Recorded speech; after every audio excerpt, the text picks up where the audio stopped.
नमस्कार, मैं हूं मनोज पनू। आप देख रहे हैं इंडिया न्यूज। उत्तर प्रदेश की योगी सरकार रोहिंग्या बांग्लादेशी घुसपैठियों के खिलाफ सख्त है। सरकार ने घुसपैठियों को डिपोर्ट करने से पहले डिटेंशन सेंटर में रखने का ऐलान किया है।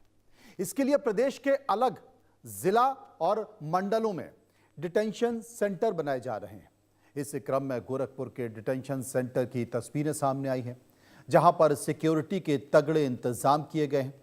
आपको बता दें कि योगी सरकार के आदेश के बाद घुसपैठियों के लिए गोरखपुर में 3 मंजिला बिल्डिंग में डिटेंशन सेंटर बनाया जा रहा है, जहां 50 लोगों के रहने की पूरी व्यवस्था की गई है। 30 पुरुषों के लिए और 20 महिलाओं के लिए। दर्जनों बेड यहां पर लगाए गए हैं। डिटेंशन सेंटर में आग से बचाव के लिए अग्निशमन यंत्र ऊपर से नीचे तक लगाए गए हैं। सीसीटीवी कैमरे की निगरानी में सारा परिसर रहेगा। तीनों फ्लोर कैमरे से लैस होंगे। गेट पर गार्ड भी तैनात रहेंगे। उत्तर प्रदेश में चल रहे स्पेशल इंटेंसिव रिवीजन अभियान के तहत अवैध घुसपैठियों, मुख्य रूप से बांग्लादेशी और रोहिंग्या की पहचान और उन पर कार्रवाई तेज हो गई है। मुख्यमंत्री योगी आदित्यनाथ के निर्देश पर सभी 75 जिलों में सत्यापन अभियान चल रहा है, जिससे कुछ घुसपैठिए छिपने या भागने की कोशिश कर रहे हैं। लखनऊ के डॉलीगंज और अन्य इलाकों के ऐसे वीडियो भी सोशल मीडिया पर वायरल हो रहे हैं। हालांकि अभी तक बड़े पैमाने पर ऐसा कोई मामला सामने नहीं आया है, लेकिन कुछ जिलों से बहुत सारे लोग देखे जा रहे हैं जो कि दूसरे देश के हैं। हालांकि जांच के बाद गिरफ्तारी और वापस भेजने की प्रक्रिया जरूर चल रही है। इसी मुद्दे पर हम चर्चा करेंगे, समझने की कोशिश करेंगे, लेकिन उसके पहले एक रिपोर्ट। मैं केयरटेकर हमारे साथ हैं, इनसे बातचीत करूंगा। भाई साहब, यहाँ पर ये बताइए कितने बेड लगे हुए हैं? यहाँ पे सर टोटल 20 बेड है। 20 बेड लगे हुए हैं? जी जी जी। अच्छा। और एक जो है किचन ऊपर भी है। अच्छा, किचन महिलाओं के लिए अलग है? हाँ, महिलाओं के लिए अलग किचन है यहाँ पे, आप देख सकते हैं। और एक केयर टेकर रूम यहाँ पर भी है। अच्छा। जो कि महिलाओं की देख रेख कर सके, वो एडिशनल है। अच्छा, सीसीटीवी कैमरे से भी पूरी तरह से लैस है? टोटली सर, बिल्कुल। हमारे साथ यहाँ गोरखपुर के स्थानीय लोग भी हैं, हम इनसे बातचीत करेंगे और जानेंगे उत्तर प्रदेश सरकार जो भी और रोहिंग्या बांग्लादेशी अवैध घुसपैठी यहाँ पर रह रहे हैं, उनके ऊपर सख्त कार्रवाई का एक्शन प्लान जो तैयार कर लिया है। जी बिल्कुल। गोरखपुर में मंडल में जितने भी अवैध रूप से अवैध प्रवासी जो रह रहे हैं झुग्गी झोपड़ियों में, उनको सरकार SIR के माध्यम से चिन्हित करके और जो है नगर निगम और पूरा प्रशासन लगा हुआ है, चिन्हित करके यहाँ लाया जाएगा और यहाँ उनके भोजन की, चिकित्सा की, सुरक्षा की सारी व्यवस्थाएं जो है CCTV कैमरे हैं। और अवैध प्रवासी लोगों को जो है ये पहली सरकार है उत्तर प्रदेश की जो एक तरह से कहा जाएगा तो ये अपराधी के रूप में यहाँ रह रहे हैं, और उनको जो है इतनी अच्छी व्यवस्था जो है यहाँ सरकार ने जो है की है उनके भोजन के लिए, और यहाँ संग्रह करके फिर प्रशासन उनको उनके गंतव्य पे जो है पहुँचाएगा। जो ये जो डिटेंशन सेंटर बनाया गया है, यहाँ पर उन्हें रखा जाएगा और उनकी पूरी कागजी प्रक्रिया होगी, उनका फिंगरप्रिंट लिया जाएगा, इसके साथ ही उनके फेस का पूरा फोटोज वगैरह लिया जाएगा और इसका पूरा बायोडाटा तैयार करके रखा जाएगा। यानी यहाँ से एक बार जाने के बाद फिर दोबारा अगर वो भारत आते हैं, उत्तर प्रदेश आते हैं, तो वो अगर कहीं भी कोई एक्टिविटी करते हैं तो उनका पूरा डिटेल निकल कर सामने आ जाएगा। ये योगी सरकार का अब तक का सबसे बड़ा एक्शन प्लान माना जा रहा है। इसके साथ ही लोगों से जब हमने बात किया, उन्होंने भी साफ तौर पे कहा कि ये योगी मॉडल का सबसे बड़ा एक्शन प्लान है। मैं सिद्दीकी, इंडिया न्यूज, गोरखपुर। अब देश का सवाल क्या है? क्या घुसपैठियों पर कार्रवाई सिर्फ सियासी है? क्या घुसपैठियों के पीछे राजनीतिक संरक्षण है? देश का सवाल यह भी है कि देश के हर राज्य में क्या डिटेंशन सेंटर बनना चाहिए? उत्तर प्रदेश में डिटेंशन सेंटर से आखिर किसको टेंशन है? चर्चा करेंगे, समझने की कोशिश करेंगे। कुछ मेहमान मेरे साथ जुड़े हुए हैं। प्रेमकांत तिवारी जो कि वरिष्ठ पत्रकार हैं, बीएन झा नेता बीजेपी मेरे साथ मौजूद हैं, जगदीश सिंह प्रवक्ता समाजवादी पार्टी मेरे साथ मौजूद होंगे, भारतीय जनता पार्टी के नेता और प्रवक्ता इस वक्त मेरे साथ मौजूद हैं बीएन झा साहब। बीएन झा साहब, मैं आपसे ये पूछना चाहता हूं कि एसआईआर की प्रक्रिया चल रही है। चुनाव आयोग ने हालांकि उत्तर प्रदेश में अभी 7 दिन की मियाद और बढ़ा दी गई है, समय सीमा बढ़ा दी गई है, क्योंकि प्रशासन में अब भी कुछ कमी रह गई है, उसको जल्द से जल्द पूरा करने के लिए कहा जा रहा है। लेकिन क्या आपको लगता है कि जितने अवैध प्रवासी हैं, रोहिंग्या हैं, बांग्लादेशी हैं, विदेशी नागरिक हैं, वो चिन्हित हो जाएंगे, पकड़े जाएंगे और वो सारे के सारे डिटेंशन सेंटर में रखे जाएंगे और उनकी कानूनी प्रक्रिया पूरी करने के बाद उन्हें फिर अपने अपने देश भेज दिया जाएगा? बद्ध है, देश के प्रति समर्पित है, राष्ट्र के प्रति समर्पित है। राष्ट्र भला जिसमें होगी, भारतीय जनता पार्टी की सरकार, मोदी सरकार और हमारी योगी सरकार वही करेगी जो राष्ट्र हित में होगी। राष्ट्र हित में है ये कि जो भी विदेशी आके, माननीय सुप्रीम कोर्ट ने भी कहा कि क्या ये अवैध है, क्या कोई भी आके हमारे देश में बस जाए, कहीं नहीं पनाह मिले तो हमारे देश में आके बस जाए, ये गलत है। उसी पे रोक लगाने के लिए सर लाया गया है और सर के थ्रू हम लोग ये फाइंड आउट कर रहे हैं कि कौन रोहिंग्या, कौन बांग्लादेशी, कौन पाकिस्तानी या कहीं का भी हमारे देश में पनाह लेके बैठा हुआ है और फिर यहाँ के सब कुछ व्यवस्था को यूज कर रहा है और यहीं पे आके गलत काम कर रहा है। उस चीज का आइडेंटिफाई किया जा रहा है और ये जो डिटेंशन सेंटर बना है, डिटेंशन सेंटर में रखा जा रहा है ताकि जांच पड़ताल करे, कोई किसी के साथ गलत भी ना हो। ये भी हमारी सरकार की सबसे बड़ी प्राथमिकता है। कोई ऐसा ना हो कि अपने देश के लोग ही किसी कारणवश किसी डॉक्यूमेंट के वजह से उनकी कुछ आइडेंटिफिकेशन ना हुआ हो और उनको डिटेंशन सेंटर में डिटेन किया जाएगा और जब पाया गया कि ये विदेशी है तो उसको फिर वही जिस देश से आया उस देश में पुनः भेजा जाएगा। इसके लिए हमारी सरकार वचनबद्ध है और ऐसा करके रहेगी। जगदीश सिंह जी मेरे साथ मौजूद है, समाजवादी पार्टी के प्रवक्ता हैं। बहुत सारे बयान उनकी तरफ से आ रहे हैं, एसआईआर पर सवाल भी उठाया जा रहा है। जगदीश जी, आप मानते हैं जो प्रक्रिया चल रही है वो सही प्रक्रिया है? नहीं, बिल्कुल गलत प्रक्रिया है। ये जो है ये केवल और केवल जो है समाजवादी पार्टी के उत्तर प्रदेश के समर्थकों को परेशान करने की कोशिश है। इनका कहना है कि ये जितने रोहिंग्या इनके समर्थक हैं। ये रोहिंग्या आपने साबित कब किया कि ये रोहिंग्या है? कौन कहता है रोहिंग्या? उनके पास जब कागज है, सारे पेपर्स है, सब कुछ है, तो कैसे आप कह सकते? बनवाया ना? नहीं, कागज आपने बनवाया, आपकी कागज तो आप लोगों ने बनवाया ना।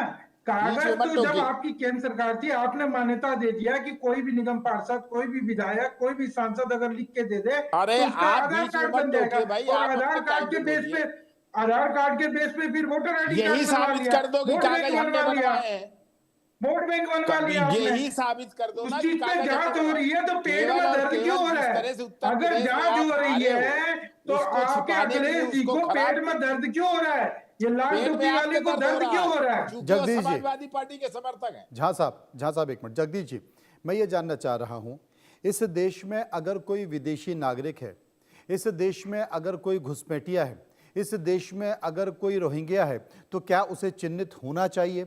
क्या उसे उस देश से बाहर जाना चाहिए? मैं आपसे पूछना चाहता हूं। बिल्कुल जाना चाहिए। अगर रोहिंग्या है ये साबित होता है तो देश का नागरिक ही रहने का थी। लेकिन समस्या इस बात की है ना मान्यवर, कि यहाँ देश का नागरिक को ही रोहिंग्या साबित किया जा रहा। अच्छा, यहाँ समस्या इस बात की है, अगर देश का नागरिक है उसको ले जाकर के ये जबरदस्ती उसको रोहिंग्या साबित करना चाहती भारतीय जनता पार्टी की सरकार, क्योंकि वह इनके वोटर नहीं है।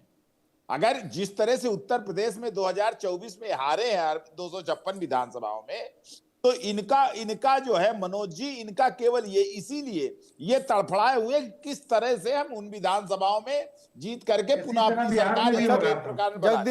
जगदीश जी, एक बात मैं पूछना चाहता हूं, अगर आपकी सरकार उत्तर प्रदेश में आ गई तो क्या आप बीएन झा साहब को विदेशी नागरिक बताकर इस देश से बाहर कर सकते हैं? इनको बिल्कुल नहीं बाहर कर सकते हैं बीएन झा को। नहीं, मैं बाहर आपकी कर बात कर रहा हूं। अगर नहीं, आपकी सरकार आ गई तो क्या आपकी सरकार आने के बाद बीएन झा साहब को विदेशी नागरिक घोषित करके बाहर कर सकते हैं क्या? नहीं कर सकते ना। नहीं कर सकते ना। तो यही ऐसा तो ही तो भारतीय है, जनता अगर पार्टी की किसी सरकार के कर रही पास है। भी तो वैध मैं ये दस्तावेज कह- हैं, अरे जगदीश जी, किसी के पास वैध दस्तावेज हैं, जो एसआईआर में दस्तावेज मांगे गए हैं, अगर वो आपके पास हैं तो दिखा दीजिए, आराम से रहिए, मस्ती से सोइए। लेकिन नहीं है तो फिर दिक्कत तो होगी। ये वैध दस्तावेज वालों को ही परेशान कर रहे हैं। अच्छा। मनोज जी, सबसे बड़ी बात यही कमाल है। कमाल करते, कमाल कमाल आप क्यों कमाल बोल की रहे हैं बात बीच करते। में? हम अपनी बात रख रहे हैं तो आप क्यों बीच में बोलते हैं? आपको अच्छा, कुछ झा साहब वो है अपनी क्या? बात जगदीश जी को एक बार पूरी कर लेने दीजिए। जगदीश जी, मुझे अपनी बात करने दीजिए। आप अपने टाइम में अपना बोलिए, मुझे क्यों बीच में डिस्टर्ब करते हो? क्योंकि भारतीय जनता पार्टी का एक काम है कि दूसरे के अधिकारों का हनन करना। यही इसीलिए मनोज जी, मैं आपसे ये कहना चाहता हूं, एसआईआर के नाम पे भारतीय जनता पार्टी की सरकार घबराई हुई है। एसआईआर के नाम पे समाजवादी जो समर्थक हैं, पिछड़े और दलितों, अल्पसंख्यकों के ये वोट काटना चाहते हैं। उनके डेमोक्रेटिक राइट जो संविधान द्वारा प्रदत्त है उनको छीनना चाहते हैं। इसीलिए, और इन्होंने देश में आज तक जो कह के ये आए थे, इन्होंने कुछ नहीं किया है। केवल महंगाई, बेरोजगारी, भ्रष्टाचार ये कह के आए थे कि हम 2 करोड़ रोजगार प्रतिवर्ष देंगे। ये कह के आए थे हम किसानों की आय दुगुना करेंगे।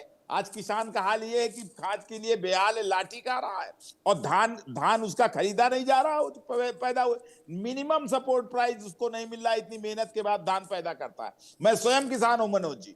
आज किसान परेशान है। जितने जड़ आपके फिर रिकॉर्ड बताएंगे। बवासीर जैसे बीच में बोल देते हैं। आप किसी को धैर्य से सुनिए ना। आपकी सत्ता को चुनौती देती समाजवादी पार्टी, आपको रहने नहीं देंगे 27 तक, और आपके विचारधारा का आपका तब तक विरोध कर रहे हैं। हम गुंडों से नहीं डरते, हम गुंडों से डरते ही नहीं। जगदीश जी कह रहे, मुझे तो लगा जगदीश जी कह रहे कि इस देश में आपको नहीं रहने देंगे, हम भी एक नहीं, एसआईआर देश- कराएंगे। प्रेमकांत जी मेरे साथ मौजूद हैं। प्रेमकांत जी मेरे साथ मौजूद हैं। देखिए, हमने बीजेपी की राय को जाना, हमने समाजवादी पार्टी की बात को सुना, अब न्यूट्रल रिएक्शन ले लेते हैं। प्रेमकांत जी हमारे साथ मौजूद हैं। प्रेमकांत जी, सबसे पहले तो मैं ये पूछना चाहता हूं कि क्या वाकई एसआईआर के जरिए जो वैध लोग हैं, जो सही लोग हैं, उन्हें परेशानी हो रही है, वो इस देश में नहीं रह पा रहे हैं, दस्तावेज नहीं दिखा पा रहे हैं, या ये जो प्रक्रिया हो रही है जिसका जिक्र मुख्य चुनाव आयुक्त ने कहा था कि हम मतदाता सूची का शुद्धिकरण कर रहे हैं, या वाकई ये शुद्धिकरण है? हाँ, ये बात तो देखिए समझने वाली है कि आजकल बांग्लादेश के सरहद पर भीड़ क्यों लगी है भागने वालों की। पहला ये बहुत ही महत्वपूर्ण सवाल। इतने लोग बांग्लादेश के बॉर्डर से वापस जाने के लिए आतुर हैं, भीड़ लगाए हुए हैं, वो क्यों? उनको ये डर ही तो हुआ कि सघन जो ये जांच चल रही है, वोटर लिस्ट को करेक्ट करने का एक ये प्रक्रिया चल गई है, जो अभियान चल रहा है, वो किस लिए? उसमें वो ठहर नहीं पाएंगे। और एक बात ये है, राशन कार्ड बनवा लेना, आधार कार्ड बनवा लेना, या वोटर लिस्ट में नाम लगवा लेना, ये अलग बात है। लेकिन एक जो तरीका ये निकाला गया कि आप अगर वोटर लिस्ट में हैं तो 2003 की वोटर लिस्ट में आप हैं कि नहीं, या आपके पिताजी या आपके पिताजी के पिताजी या मदर साइड में आपके मामा से नाना, ये लोग हैं कि नहीं हैं। तो ये प्रक्रिया जो है वो बहुत ही वैज्ञानिक है। इसको केवल हम पक्ष और विपक्ष की राजनीति से नहीं ले जा सकते। दूसरी बात एक ये है कि चुनाव आयोग एक संवैधानिक संस्था है, उसको संविधान में दर्जा दिया हुआ है। एसआईआर भी एक संवैधानिक प्रक्रिया है, तो हम उस प्रक्रिया का पालन करें। ठीक है, हमारा सत्ता पक्ष में है तो हम सत्ता की राजनीति करेंगे, हम अपने गुणगान करेंगे, अपनी बातों को बढ़ा चढ़ा करके बता सकते हैं, ये गुंजाइशें हैं। विपक्ष वाले हैं तो अच्छे भी काम को वो अच्छे काम के नजरिए से नहीं देखेंगे, एक ये बात। लेकिन एक बात मैं नहीं समझ पा रहा हूं, बिहार में इतना बड़ा सब कुछ खड़ा किया गया तूफान एसआईआर को लेकर के, और बिहार में फिर वही सुप्रीम कोर्ट वहां की तारीफ कर रहा है। तो ये क्या वजह बनी भाई, बनी कि सुप्रीम कोर्ट अगर बिहार के प्रोसेस की और एसआईआर की तारीफ कर रहा है तो थोड़ा सा और भी हमें तर्कसंगत होने की आवश्यकता है, मैं इतना जरूर कहना चाहूंगा। ये तमाम सारी बातों के बीच बीएन झा साहब, अब मैं एक बात और जी। पूछना चाहता हूं, क्योंकि मैं दिल्ली में रहता हूं। दिल्ली में मैं ऐसे जी। कई इलाकों को जानता हूं जहां आपको एसआईआर कराने की ज़रूरत नहीं है, आपको ढूंढने की ज़रूरत नहीं है। घोषित तौर पर बांग्लादेशी रह रहे हैं, रोहिंग्या रह रहे हैं। ये तो बात हो गई देश की राजधानी दिल्ली की, और आज तक वो जा नहीं पाए।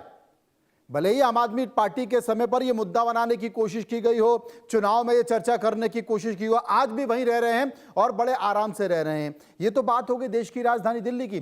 देश के तमाम राज्यों में चिन्हित जागीरपुरी। बस्तियां हैं, चिन्हित बस्तियां हैं, चिन्हित झुग्गी झोपड़ियां हैं, चिन्हित मलिन बस्तियां हैं, जहां पर सबको पता है कि बांग्लादेशी रह रहे हैं। बावजूद इसके ये जो बार बार इस बात का जिक्र होता है, क्या वाकई रोहिंग्या या बांग्लादेशी या दूसरे नागरिक इस देश से जा पाएंगे, या एक सियासी प्रक्रिया है ये, जिसका सवाल बार बार उठाते हैं जगदीश सिंह। देखिए, सियासी प्रक्रिया अगर रहता तो इससे हमको क्या फायदा होगा? कोई फायदा नहीं है। ये देश प्रेम की प्रक्रिया है, ये राष्ट्रभक्ति की प्रक्रिया है। कोई कुछ कह ले, आपने बहुत अच्छा कहा, मैं शब्दों में कह देता हूं, जहांगीरपुरी। जहांगीरपुरी, आप भी वही कहना चाहते थे, आपकी दिल की बात मैंने बता दिया। डेफिनेटली वहां भी पहुंचेंगे, और सरकार की पैनी नजर हर ऐसे नागरिक पे है जो विदेश से आया है, घुसपैठिया है, जो रोहिंग्या है, जो घुसपैठ करके आके हमारे देश में पनाह लिया हुआ है, हमारे देश की खाता है, हमारे देश की जनसंख्या बढ़ाता है और हमारे देश के खिलाफ षड्यंत्र रचता है। उन सब पे निगाह है, और हर जगह सर का जाएगा सिस्टम, और देखिएगा एक एक करके निकाला जाएगा और उसको उनके देश में पहुंचाया जाएगा। डिटेंशन सेंटर यूपी में बना क्यों? इसीलिए तो बना। पेट में दर्द क्यों हो रहा है इन लोगों को कि अब तो सब कुछ यहाँ से जो वोटर बनाया था, जो फर्जी वोटर करते थे, जो ये लोग MY का गेम खेलते थे, वो बिहार में नहीं चला MY का गेम, अब यूपी में भी नहीं चलेगा। दिल्ली में लोगों ने दिखाई दिया कि दिल्ली की क्या स्थिति है। आप कितने भी बांट ले, कितने केजरीवाल कर लिया, दिल्ली में दिखा दिया। और देखिएगा धीरे धीरे धीरे धीरे प्रक्रिया के तहत हम लोग पूरे देश में ये प्रक्रिया चलेगा। और मैं कहता हूं कि चुनाव आयोग एक स्वतंत्र संवैधानिक व्यवस्था है, वो कर रहे हैं, तो उसमें इन लोगों की इंटरफेरेंस क्यों होती है? हम तो इंटरफेरेंस नहीं कर रहे, ये लोग क्यों इंटरफेयर कर रहे हैं? इंटरफेरेंस कर भी रहे तो पेट में दर्द क्यों हो रहा है? क्यों ये हरा टोपी और लाल टोपी वाले को पेट में दर्द होगा? कुछ तो होना होगा ना। जगदीश जी मेरे साथ मौजूद है। जगदीश जी, फॉर एग्जांपल, उदाहरण के तौर पर मैं मेरठ की बात कर लेता हूं। मेरठ में जो चिन्हित किए गए हैं, अब तक 52 ऐसे इलाके चिन्हित किए गए हैं। 52 इलाकों के 16 परिवारों को चिन्हित किया गया, और उसमें 6,500 लोग हैं। 6,500 लोगों में से 3200 की आईडी लेने के बाद तमाम राज्यों में भेजी गई है, और कई ऐसे लोग हैं जिनके पास कोई दस्तावेज ही नहीं है। ये एक मेरठ जिले की बात कर रहा हूं। उत्तर प्रदेश का गाजियाबाद, बागपत या फिर बनारस, इलाहाबाद, तमाम जिलों में इस तरह की चर्चा चल रही है। अगर वाकई यही संख्या निकल कर आई जो कि संदिग्ध माने जा रहे हैं, तो मुझे लगता है कि ये संख्या तो पूरे देश में करोड़ों में पहुंच जाएगी। करोड़ों लोगों को बाहर निकालने वाली है बीजेपी की सरकार। ये कुछ नहीं कर पाएंगे मनोज। अच्छा, ये कुछ नहीं कर पाएंगे। ये केवल और केवल उत्तर प्रदेश के चुनाव के लिए ये सब तमाशा कर रहे हैं। आप देखिएगा, कुछ नहीं कर पाएंगे, और न किसी को निकाल पाएंगे, न किसी को डिटेंशन सेंटर में रख पाएंगे। और यही जो जिन लोगों को निकालने का ये सपना देख रहे हैं, यही इन भारतीय जनता पार्टी को की सरकार को डिटेंशन सेंटर में भेज देंगे। हाँ, चूंकि आप लोग को फर्जी वोट करवाने की तो आदत है ना मनोज जी। जी, मैं जो बता रहा हूं, ये डिटेंशन सेंटर में भारतीय जनता पार्टी की सरकार को भेजे, क्योंकि भारतीय मतलब आप जनता डिटेंशन सेंटर में बीजेपी की सरकार को भेजने वाले हैं 27 में। बिल्कुल बिल्कुल बिल्कुल तय है। देखिए मनोज जी, पूरे देश में समाजवादी पार्टी ने 2024 के चुनाव में भारतीय जनता पार्टी को डेंट दिया, तगड़ा डेंट दिया है। ये कहते थे अब की बार 80 के 80, तो यहाँ 33 रह गए, 256 विधानसभाओं में हार गए। और जिस तरह से संवैधानिक अधिकारों के लोगों को हनन करने के लिए उनके आरक्षण, उनके रियायती, इस तरह का काम ये जो रोहिंग्या और बांग्लादेशी बना के लोगों को परेशान कर रहे हैं, निश्चित रूप से जिस तरह से किसान, नौजवान, व्यापारी सारा कुछ परेशान है भारतीय जनता पार्टी की सरकार से, निश्चित रूप से आप समझिए कि उसी से ये 2024 में हारे हैं और 2024 के बाद 2027 का पृष्ठभूमि तैयार है पूरे देश में। अच्छा, देश के प्रधानमंत्री अखिलेश यादव है ना? देश अरे के यार, आपको बवासीर है क्या? जीत आप के जरा दूसरे की बात सुनने की कोशिश करिए जाता। देश के प्रधानमंत्री अखिलेश यादव है, मुझे लगता है। नहीं, वो आपको समझ में, आप इतने नासमझ गैर पढ़े लिखे हैं कि आपको प्रधानमंत्री का नाम नहीं मालूम है, तो आप डिबेट में बैठने के अधिकारी नहीं है। देश के बांग्लादेश की मैं देश में बांग्लादेश मत करिए, बांग्लादेश के तैयार हो जाइए। 2027 जीत गए, हार गए, अरे हमारी सरकार है, आप देखते हैं 2 साल होने वाली है सरकार की, कैसी बातें करते हैं आप लोग? मोदी जी को समाप्त करने की विदाई आपके जैसे अखिलेश यादव है मंदबुद्धि, उसके कार्यकर्ता भी इसी तरह है। आप जैसे मंदबुद्धि यहाँ बैठ जाते हैं जिनको प्रधानमंत्री का नाम नहीं मालूम है, तो क्यों बैठते भाई? मैं कहूंगा मनोज जी से, आप प्रधानमंत्री का नाम माननीय यशस्वी नरेंद्र मोदी जी का नाम सिर्फ भारत में नहीं पूरे विश्व में प्रचलित है भाई साहब। अपने मुंह मियां उसी से मिट्ठू तो आप मत लोग बनिए, परेशान हैं। ऐसा है, ये मक्खनबाजी और चमचागिरी मत करिए। ये तो आप लोगों ने देख लिया, उसी से तो परेशान है, उसी से परेशान है आप लोग, परेशान है। ये जो हवा तभी हो रहा है उसी से हो रहा है। ठीक है, आप जो बोलना है बोलिए। एक बात बताइए मुझे जगदीश जी, एक बात बताइए, आपने कहा कि युवा परेशान है, किसान परेशान है, नौजवान परेशान है, कुछ किया नहीं सरकार ने। मेरी एक चीज समझ में नहीं आती, अगर कुछ नहीं किया है तो लगातार फिर बीजेपी हर राज्य में चुनाव जीत रही है, तीसरी बार सरकार में आ चुकी है, केंद्र में आ चुकी है, ये कैसे संभव हो पा रहा है? अगर कुछ नहीं किया है तो ये संभव हो कैसे पा रहा है? वही चीज बता रहा हूं मनोज जी कि अब ये बहुत अहंकार में भारतीय जनता पार्टी की सरकार थी, इनको उत्तर प्रदेश की जनता ने जो है हाशिए में बैसाखी पे खड़ा कर दिया। आज उत्तर प्रदेश के कारण ही भारतीय जनता पार्टी, यार मत बोलो प्लीज, आप अपनी बारी में बोलो, थोड़ा सा वो जो है मर्यादा सीखिए डिबेट की, समझ रहे हैं ना मनोज जी? भारतीय जनता पार्टी की सरकार को उत्तर प्रदेश ने जो डेंट दिया है, इसलिए बैसाखी पे खड़ी है। आगे आने जो किसानों की आय दुगुना कर रहे थे, उनको खाद नहीं मिल रही, बीज नहीं मिल रहा, उनका एमएसपी का धान का दाम नहीं मिल रहा। एक चीज बताइए मुझे, एक चीज बताइए जगदीश जी कि बहुत कम सीटों की जरूरत है एनडीए को, बैसाखी पे खड़ी है, और 10 साल की यूपीए की सरकार कितनी बैसाखियों पर खड़ी थी? 10 साल रही ना यूपीए की सरकार, 10 साल रही तो यूपीए की सरकार, और उसने जो काम किया है ये कभी सोच नहीं सकते। इन तो क्या काम किया? और केवल भारत, पाकिस्तान और हिंदू मुस्लिम के अलावा इस सरकार के पास कुछ है नहीं, देश चलाने का मादा नहीं है। मोदी जी जैसे अहंकारी व्यक्ति को देश का प्रधानमंत्री, अच्छा ये बता दीजिए क्या किया, उसके बाद फिर ये बता देंगे। उत्तर प्रदेश भाई झा साहब और झा साहब की पार्टी, झा साहब के नेता ये कहते हैं आपने सिवाय तुष्टीकरण के कुछ नहीं किया।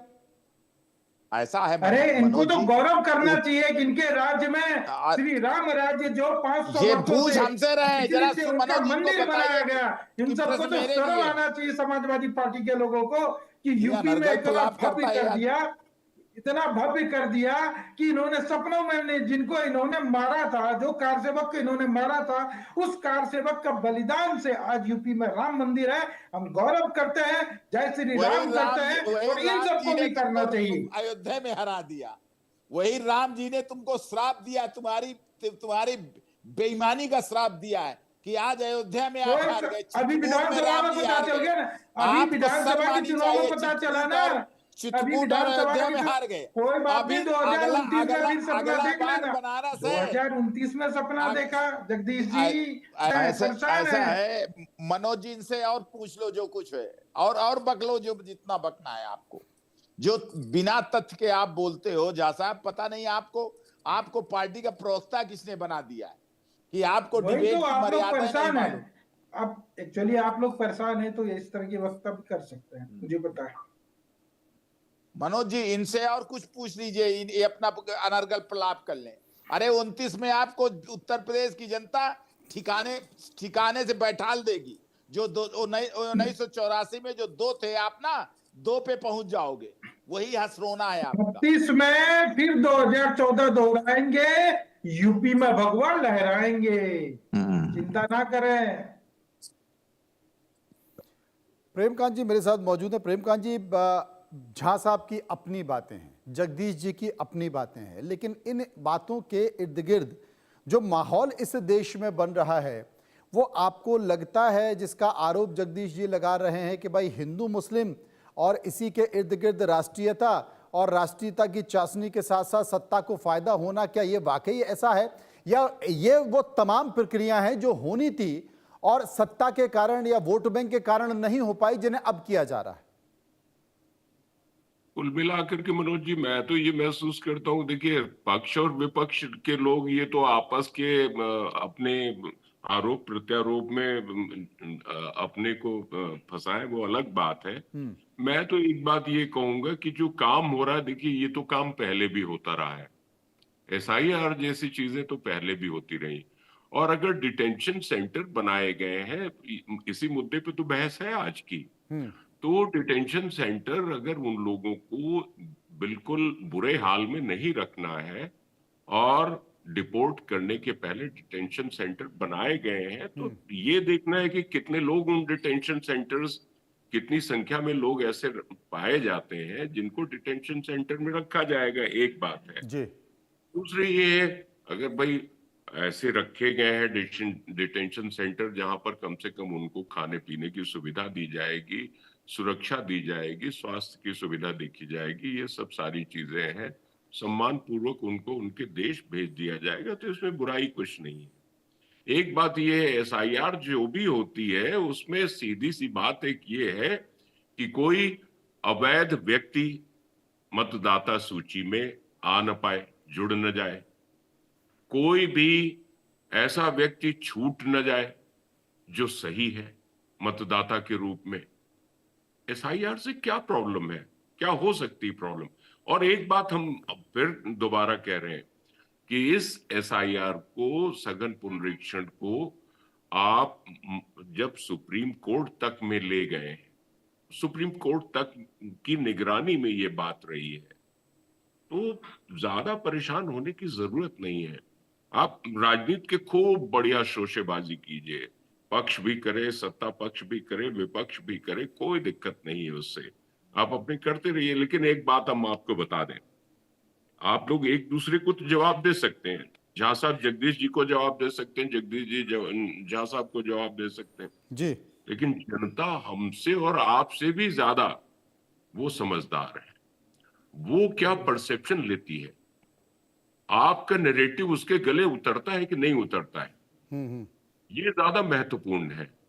आपकी बातें उसको समझ में आती हैं कि नहीं आती हैं, ये ज्यादा महत्वपूर्ण है। तो आप अपना अपना काम हम सब लोग करते रहे। प्रजातंत्र की, लोकतंत्र की खूबसूरती भी इसी में है कि सत्ता पक्ष और विपक्ष दोनों ही मजबूत स्थिति में रहें, दोनों ही सशक्त अपनी बात कहें और दोनों की बात सुनी भी जाए ढंग से। ये एक महत्वपूर्ण बात बीएन झा साहब मेरे साथ मौजूद हैं, बीजेपी के नेता हैं, प्रवक्ता हैं। बीएन झा साहब, बात यहीं पर नहीं है, बात उत्तर प्रदेश की नहीं है। बिहार में चुनाव हुआ, SIR पर तमाम तरह के सवाल उठाए गए, ये कहा गया कि वोट रोकने की कोशिश की जा रही है। मुझे लगता है कि चुनाव बाद भी उम्मीद ये की जा रही थी कि चुनाव के बाद हो सकता है कि बड़ी संख्या में लोग निकल कर आएंगे और ये कहेंगे कि हमें वोट नहीं डालने गया, हमारा नाम था लेकिन काट दिया गया। लेकिन चुनाव के बाद ऐसा कुछ भी नहीं हुआ, यानी कि राजनीतिक पार्टियों में उतनी तेजी के साथ आवाज उठाई गई, लेकिन बिहार में ऐसी कोई लंबी लंबी कतारें या बूथ के बाहर बहुत कोई ऐसा हंगामा कि भाई वहां पर 200-200 400-400 आदमी खड़े हो कि हमारा नाम था, काट दिया गया, हमारा नाम नहीं है, ऐसा तो कहीं दिखाई नहीं दिया। जी बिल्कुल नहीं दिखाई दिया। देखिए, मैं आपको यही बताता हूँ कि अभी भाई साहब ने बहुत अच्छा बोला, प्रेमकांत तिवारी जी, कि बॉर्डर पे जाके देखें भीड़ किस लिए है, किस लिए भीड़ है। ये वो लोग हैं जिनको पता है कि हम देश में अवैध रूप से रह रहे थे और अवैध रूप से रहने वाले लोग गीदड़ की तरह भाग रहे हैं। मतलब बिल्ली म्याऊं कहता है ना, वो कह के जा रहे हैं। और जिससे विचलित होके ये हमारे विपक्ष के, चाहे राहुल गांधी हो, अखिलेश यादव हो, तेजस्वी तो संट हो गए, क्योंकि उनको पता चल गया ये सब स्टंटबाजी नहीं चलने वाले हैं। देश की जनता इन सब चीजों पे बिलीव नहीं करती। देश की जनता विकास पे, जो चौमुखी विकास हो रहा है, जो यूपी में लोग रात में निकल नहीं सकते थे 6 बजे के बाद, आज पूरी रात नाइट आउट प्लान कर रहा है। चाहे इलाहाबाद हो, कानपुर हो, या लखनऊ हो, या नोएडा हो, या गाजियाबाद हो, कहीं भी जो जहां पे लोगों को सड़कों पे निकलने में डर लगता था, वहां बेखौफ होके घूमते हैं। लोगों को ये ऐसी सरकार चाहिए, और इसके लिए आपको हर कदम, जो हर तरफ से नजर रखना पड़ेगा। उसी में से एक है ये घुसपैठी। तो जब बॉर्डर पे भीड़ है, तो भीड़ तो जा रही है। उसको पता है कि मोदी सरकार में, योगी सरकार में ये गलत काम नहीं हो सकता है। जो मौज लेना था अखिलेश सरकार में ले लिए, मायावती में ले लिए। अब ये मोदी जी, योगी जी हमको देश में विदेशी घुसपैठी के तौर पे टिकने नहीं देंगे, अतः वो अपना अपना रास्ता निकाल रहे हैं। जगदीश जी, बिहार में ऐसी कोई आवाज नहीं आई, ऐसा कोई शोर सुनाई नहीं दिया, ऐसी कोई भीड़ दिखाई नहीं दी, लेकिन पश्चिम बंगाल में बॉर्डर पर भीड़ लगी हुई है, हजारों लोग खड़े हुए, लाखों लोग खड़े हुए। मैं आपको कारण बताए दे रहा हूं। यही कारण है मनोज जी कि ये जो भारतीय जनता पार्टी की सरकारें चिल्ला रही हैं, एसआईआर हो रहा है। एसआईआर मनोज जी चुनाव आयोग का कार्य है, मतदाता सूची के शुद्धिकरण का। लेकिन कौन घुसपैठिया है, कौन देशी है, कोई देश का नागरिक है, ये सब तय करने का काम है गृह मंत्रालय का। मैं कह रहा हूं कि इतना ये शिगुफा छोड़ रहे हैं डिटेंशन सेंटर, घुसपैठिया, इसी के डर से लोग, जिन लोगों का सही नाम भी कटा है, जिन लोगों का बेईमानी से इन्होंने नाम काटा, वो बेचारे डरे हुए हैं कि कहीं मुझे उठा करके विदेश न भेज दे, तो इसलिए बेचारे कोई आ नहीं रहे हैं। तो ये इतना बड़ा माइंड गेम खेल रही है भारतीय जनता पार्टी कि ये किसी का वोट भी काट रहे हैं, उनको डरा भी रहे हैं कि अब मैं वोट काटा हूं, अगर आप आओगे तो आपको जो है, आपको हम विदेश भेज देंगे, आपको घुसपैठिया और रोहिंग्या और बांग्लादेशी साबित कर देंगे। ये माइंड गेम चल रहा है भारतीय जनता पार्टी। ये माइंड गेम है, ये पॉलिटिकल गेम है, ये माइंड गेम है, ये पॉलिटिकल माइंड गेम, ये अपना ये पॉलिटिकल गेम है, ये माइंड गेम है, वाकई ऐसा है। एक बात बताइए, मुझे एक बात बताइए, क्या मेरा या मेरे पड़ोसी का नाम अगर मान लीजिए बेईमानी से, छल से काट दिया जाए, तो क्या मैं बांग्लादेश जा सकता हूं या बांग्लादेश की तरफ रुख करूंगा? ये बताइए आप। तिवारी जी आपका नहीं काटेंगे, नहीं, हमारा नहीं काटेगा, आपका भी नहीं काटेंगे, आपका भी नहीं काटेंगे। नहीं, ऐसा है ना कि चूंकि आप भारतीय जनता पार्टी के सब समर्थक लोग नहीं कटेंगे उनका जो हमारे समर्थक लोग हैं। नहीं, ऐसा भी नहीं है। ऐसा जगदीश जी, हम मतलब बात यही, अगर कोई कह दिया वंदे मातरम भारत माता की जय, तो भारतीय जनता पार्टी के हो गए। नहीं, मेरी बात सुनिए। आपसे मैं और सीधी बात कहता हूं, किसी मुसलमान का भी अगर नाम काटेंगे और देश में वो 3-4 पीढ़ियों से रह रहा, तो वो बांग्लादेश नहीं भागेगा। आपको मैं आश्वासन के साथ ये बात कहूंगा। वो दौड़ भाग करेगा, डीएम से मिलेगा, इलेक्शन कमीशन के ऑफिसर से मिलेगा, वो कहीं भी जाएगा, वो बांग्लादेश नहीं भागेगा। केवल आप उसको नहीं, कोई भी काट करके और उसको हिंदुस्तानी मुसलमान कोई बांग्लादेश नहीं भागेगा। नहीं, तो उसको आप डरा क्यों रहे हो? मुसलमान वो डर भी नहीं रहा है, मैं आपको बता रहा हूँ। जो भारतीय मुसलमान है वो नहीं डर रहा है। अच्छा जगदीश जी, एक चीज बताइए, बहुत हिम्मत और जज्बे के साथ जगदीश जी एक चीज बताइए, अगर कोई भी मुसलमान है, अगर उसका नाम 2003 के पहले नहीं है, तो उसके पिता का नाम तो होगा, पिता का नाम होगा, उनके परिवार का नाम होगा, तो उसे डरने की क्या जरूरत है? वो जाए प्रशासन में, अपने दस्तावेज है ऑनलाइन अप्लाई कर दे, उसके पास तो तमाम सारे रास्ते हैं। कर ही रहे हैं। ये तो भारतीय जनता पार्टी एक रणनीति बनाई हुई है कि मुसलमान भाइयों को डराइए, उनको रोहिंग्या बांग्लादेशी साबित करिए और समाजवादी पार्टी के वोटरों का नाम काटिए। ये इनकी रणनीति है। वोटर सिर्फ मुसलमान है, ये जो आप मानते हैं कि आपका वोटर सिर्फ मुसलमान है। अच्छा, एक बात आप जरा चुप रहोगे, मान्यवर बीच में टोकते हो, बार बार मैं आपसे रिक्वेस्ट कर रहा हूँ, आप जरा भलमनसाहत का चोला ओढ़ लीजिए। भारतीय जनता पार्टी के लोग ही ऐसे हैं कि दूसरे के अधिकारों को उनको चुप करा देते हैं, बोलने ही नहीं दे रहे। मनोज मुझे जी, पता है जी। आप परेशान हैं। मनोज जी जरा जरा धैर्य रखिए, दूसरों की सुनने की कोशिश करिए। विपक्ष भी वो लोकतंत्र में पता है आपके भाई विपक्ष लोग भी यार लोकतंत्र में परेशान हो रहे हैं, मुझे आवश्यक पता है। आवश्यक जगह है विपक्ष की, तो जरा सुनने का मादा रखिए।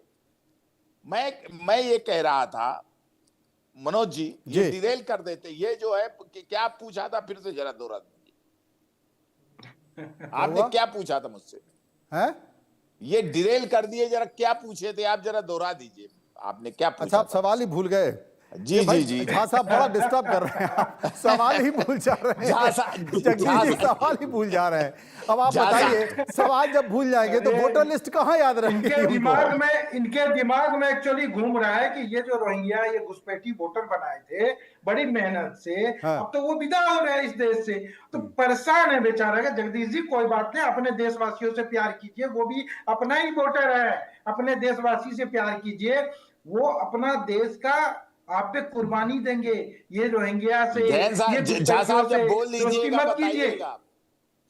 मैं आपको बताए दे रहा हूं झा साहब, ये आप जितना वोटर लिस्ट को क्लियर करना है कर लीजिए, इसके बावजूद भी आप हारेंगे। जैसे 24 में आ रहा है, जैसे आप हारे हैं उत्तर प्रदेश में, वही हाल 27 में होगा।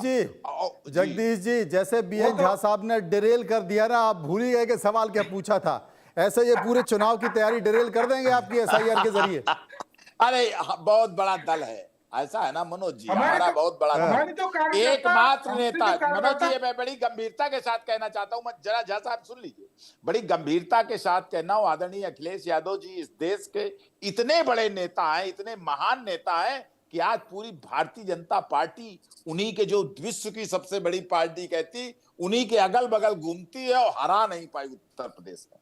आप समझिए, अच्छा। वो है अखिलेश अच्छा। यादव। और अखिलेश यादव वो शख्सियत है जिन्होंने इस देश के पिछड़े दलितों, अल्पसंख्यकों को का मसीहा इस समय पीडीए के महानायक है। और अखिलेश यादव रोहिंग्या को घुसपैठियों इस को देश का, बढ़ावा सुन लीजिए, दिया।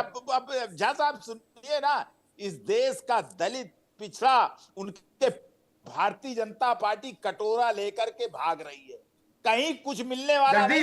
जगदीश जी, उत्तर प्रदेश जगदीश जी, मेरा एक क्वेश्चन है। जगदीश जी, मेरा एक क्वेश्चन है, आगे भी आप क्या मुलायम सिंह के बाद अखिलेश यादव कोई किसी और यादव को नहीं, किसी SC ST को नहीं, किसी अति पिछड़ा को नहीं, किसी भी पिछड़ा को नहीं क्यों नहीं बनाते अपना नेता? अब जवाब सुन लीजिए, अवधेश पिछड़ों से इतना प्यार करते तो आप क्यों नहीं बनाते? जी क्या है जो सामान्य सीट में आपको हरा के आए हैं?